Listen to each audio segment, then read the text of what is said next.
நம்ம சேனல் தொடர்ந்தாப்புல நீங்கள் வீடியோக்குள்ளே பார்க்க நினச்சிக்கிறது நம்ம சேனலை சப்ஸ்கிரைப் பண்ணுங்கள் கீழே பெல் சிம்பல் இருக்கும் அதையே கிளிக் பண்ணுங்கள்.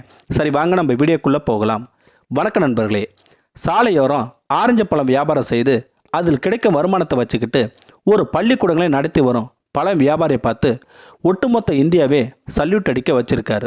அது மட்டும் இல்லைங்க, நம்ம குடியரசுத் தலைவர் கையால் 2020 ஆண்டுக்கான பத்ம விருதுகளே வாங்கியிருக்காருன்னா சும்மா வாங்க.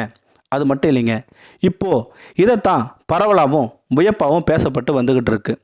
பழத்தை விற்று அதில் கிடைக்கும் பணத்தை வச்சுக்கிட்டு குழந்தைகளை பள்ளிக்கூடத்துக்கு அனுப்பி படிக்க வைக்கிறதே பெரும்பாடு இல்லைங்களா? இதில் ஒரு வியாபாரி அன்றாட சாப்பாட்டுக்கு போராடும் மனிதர் எப்படி பள்ளிக்கூடத்தை உருவாக்குனாரு? அப்படி பார்க்கும்போது ஒரு வியப்பாக இருக்குது இல்லைங்களா? அது மட்டும் இல்லைங்க, இந்த மனிதருக்கு சொந்தமாக ஒரு வீடு கூட கிடையாதான். அது மட்டும் இல்லை, புதுடெல்லியில் விருது வாங்கும் விழாவுக்கு செல்ல தேவையான பயண செலவே கர்நாடக அரசு தான் வழங்கியிருக்குன்னு சொன்னால் நம்ப முடியுதுங்களா? இந்த ஆரஞ்சு பழ வியாபாரி எப்படி இதை அவர் சாதிச்சார் அப்படிங்கிற உண்மையான சம்பவத்துக்குள்ளே போகிறதுக்கு முன்னாடி நம்மளுடைய வீடியோவுக்கு லைக் பண்ணுறதை மட்டும் மறந்துடாதீங்க. அப்போ தான் நம்ம போடுற வீடியோ நோட்டிஃபிகேஷனாக முதல்ல வரும். இந்த வீடியோவை ஸ்கிப் பண்ணாமல் முழுமையாக பாருங்கள். சரி வாங்க நம்ம வீடியோக்குள்ளே போகலாம். கர்நாடகா கேரளா எல்லை பகுதியில் உள்ள கரிகால கிராமத்தை சேர்ந்தவர் தான் கஜப்பா. அங்கே பெரும்பாலும் துளுப்பெரி மொழிகள் மட்டுமே அந்த மக்கள் பேசுவாங்களாம். இதனால் கஜப்பாவுக்கு இந்த மொழிகளை தவிர பிற எந்த மொழியுமே தெரியாதான். ஏன்னா மலைக்கு கூட பள்ளிக்கூடத்து பக்கம் ஒதுங்கினதே கிடையாதான் கஜப்பா. இதை பற்றி வருந்ததே கிடையாது கஜப்பாவுக்கு. ஒரு நாள் பக்கத்தில் இருந்த மங்களூர் சந்தையில் ஆரஞ்சு பழம் விற்றுக்கிட்டு இருந்திருக்காரு நம்ம கஜப்பா. அந்த நேரத்தில் கஜப்பா வாழ்க்கையை திருப்பி போட்டிருக்க மாதிரி ஒரு சம்பவமும் நடந்திருக்கு. என்னன்னா, மார்க்கெட் சந்தைனாவே மக்கள் அதிகமாக வருவாங்க இல்லைங்களா? அதில் கஜப்பாவும் பழங்களை கூவி கூவி விற்றுக்கிட்டே இருந்திருக்காரு. அந்த நேரத்தில் திருமணம் ஆன இளஞ்சோடிகள் மார்க்கெட்டுக்கு காய்கறி பழங்களை வாங்கிட்டு ஊருக்கு போகலான்னு நினச்சிருக்காங்க. அந்த நேரத்தில் ஆரஞ்சு பழம் விற்கும் கஜப்பா கிட்ட வந்து ஆரஞ்சு பழம் வாங்கிக்கிட்டு அந்த இளந்தம்பதிகள் ஒரு துண்டு சீட்டை காமிச்சு ஒரு விலாசத்தை கேட்டிருக்காங்க.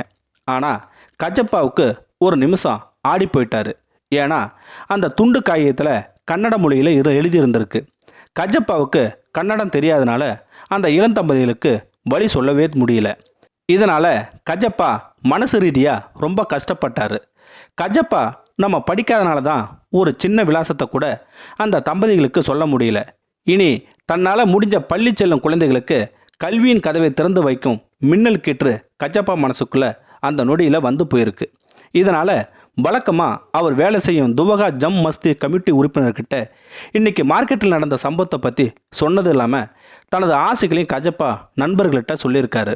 உடனே கஜப்பாவுக்கு பச்சை கொடி காட்டிய முஸ்லீம் சகோதரர்கள் அவங்களால முடிஞ்ச நிதி உதவியை கொடுத்துருக்காங்க. இதனால் கஜப்பா சிறுக சிறுக சேர்த்து வச்சுருந்த பணத்தை வச்சு 1999 புதுப்படுப்பு பகுதியில் 40 சதுர அடிக்கு நிலம் வாங்கியிருக்காரு கஜப்பா. மேலும் சிலரின் உதவியால் 1 ஏக்கர் நிலத்தை அதே பகுதியில் வாங்கியிருக்காரு கஜப்பா. ஒரு வருஷம் ஃபுல்லாக அரசாங்கத்தின் அத்தனை கதவுகளையுமே தட்டியிருக்காரு கஜப்பா. பிறகுதான் கர்நாடக அரசு பள்ளி கல்வித்துறையின் ஒப்புதல் கொடுத்துருக்காங்க. இருந்தாலும் ஒரு சில அலுவலகத்தில் அடியெடுத்து வைக்கும்போது தான் உண்மையான உலகத்தை புரிஞ்சிக்க ஆரம்பிச்சிருக்காரு கஜப்பா. இதில் கஜப்பாவே ஒரு சில பேர் ஏளனமாக பார்ப்பாங்களாம். அதிக இடத்துல அவமானங்கள், அது மட்டும் இல்லாமல் யாசகர் போல 50 காசு 1 ரூபாய் வீசி எறிந்து விரட்டுவதும் நடந்திருக்கான் கஜப்பாவுக்கு. சில நல்ல உள்ளம் கொண்ட மனிதர்கள் உதவினால் நிலமும் கூடுதல் பணமும் கிடைச்சிச்சு. இதனால் கஜப்பா ரொம்ப சந்தோஷமும் அடைஞ்சார். தன்னுடைய இலக்கில் கஜப்பா கொண்டிருந்த உறுதிப்பாட்டை உணர்ந்த சில அதிகாரிகளும் தங்களால் முடிஞ்ச நிதி உதவியும் செஞ்சுருக்காங்க. படிப்படியாக பள்ளிக்கூடத்துக்கான கட்டிடங்களை எழுப்ப தேவையான சிமெண்ட் இயந்திரங்கள், பல்வேறு உதவிக்காரங்கள் வந்துக்கிட்டே இருந்திருக்கு. குன்றுகள் போல இருந்த நிலப்பரப்பை சமவெளியை சமப்படுத்தினார் கஜப்பா. 8 வகுப்பறைகள் 2 கழிப்பறைகள் கொண்ட பள்ளிக்கூடமும் சில மாதங்களில் உருவாயிடுச்சு. 2001 ஜூன் 9 அன்று பள்ளிக்கூடத்தின் தொடக்க விழா நடந்தது. சந்தோஷத்தில் இருந்த கஜப்பாவுக்கு உள்ளூர் அரசியல்வாதிகளும் செல்வந்தர்களும் மேஜை நாற்காலியும் கொடுத்து செயல்படும் பள்ளிக்கூடமாக மாற்ற உதவினாங்க. கஜப்பா நாணய மிகுந்தவராக அறியப்பட்டதால் பள்ளி வளர்ச்சி மற்றும் கண்காணிப்பு குழு துணைத் தலைவராக நியமிக்கப்பட்டு பள்ளி வளர்ச்சிக்கான தேவையான நிதிமுறைகளை வழங்கப்பட்டது. தன்னுடைய பள்ளிக்கு 4 கணினிகளை வாங்கி கொடுத்துருக்காரு கஜப்பா. 5ஆம் வகுப்பறை கொண்ட இந்த பள்ளியில் இன்னைக்கு 91 குழந்தைகள் படிக்கிறாங்க. இருந்தாலும் 10வது வரை கொண்ட பள்ளியாக கட்டினால் தனது கனவு அடுத்த கட்டத்துக்கு நகருமே என்று தோன்றியது கஜப்பாவுக்கு. இப்போது கஜப்பாவை அறியாத கல்வி அதிகாரிகளே இல்லை. உடனடியாக மேல்நிலைப் பள்ளிகள் ஒப்புதலும் கிடைச்சது. 2003 மீண்டும் ஆரஞ்சு பழம் விற்று சொற்ப பணத்தை சேமிக்க வைக்க தொடங்கினார் கஜப்பா. 7 ஆண்டு காலமும் பணத்தையும் கொடை வள்ளல்கள் உதவினால் 2010 மேல்நிலைப் பள்ளிகள் கட்டிட வேலையும் தொடங்கினார் கஜப்பா. 2012 பள்ளி முழுமை பெற்றது.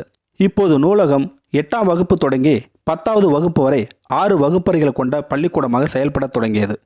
கல்பனா சாவ்லா, சுவாமி விவேகானந்தர் போன்ற ஆளுமைகளின் பெயர்களை ஒவ்வொரு வகுப்பறைக்கும் எழுதியிருக்காரு நம்ம கஜப்பா. பத்மஸ்ரீ விருது வாங்கிய கஜப்பா PUC 1, PUC 2 படிப்பதற்கான ஜூனியர் கல்லூரி கட்டி எழுப்ப உத்திவேகத்தில் மீண்டும் ஆரஞ்சு பழம் விற்க ஊருக்கு புறப்பட்டிருக்கார் கஜப்பா. சாதாரண பழம் வியாபாரி நினைக்காம தன்னுடைய இலக்கை அடைஞ்ச கஜப்பாவுக்கு நம்முடைய சேனல் சார்பாக வாழ்த்துக்கள் சொல்லிக்கலாம். இந்த வீடியோ உங்களுக்கு பிடிச்சிருந்தா கமெண்ட் பாக்ஸில் கமெண்ட் பண்ணுங்கள், கூட உங்கள் ஃப்ரெண்ட்ஸுக்கு ஷேர் பண்ணுங்கள். இதுவரை நம்ம சேனலை சப்ஸ்கிரைப் பண்ணாதுங்க, சப்ஸ்கிரைப் பண்ணுங்கள். கீழே பெல் சிம்பல் இருக்கும், அதையும் கிளிக் பண்ணுங்கள். தேங்க்யூ ஃபார் வாட்சிங்.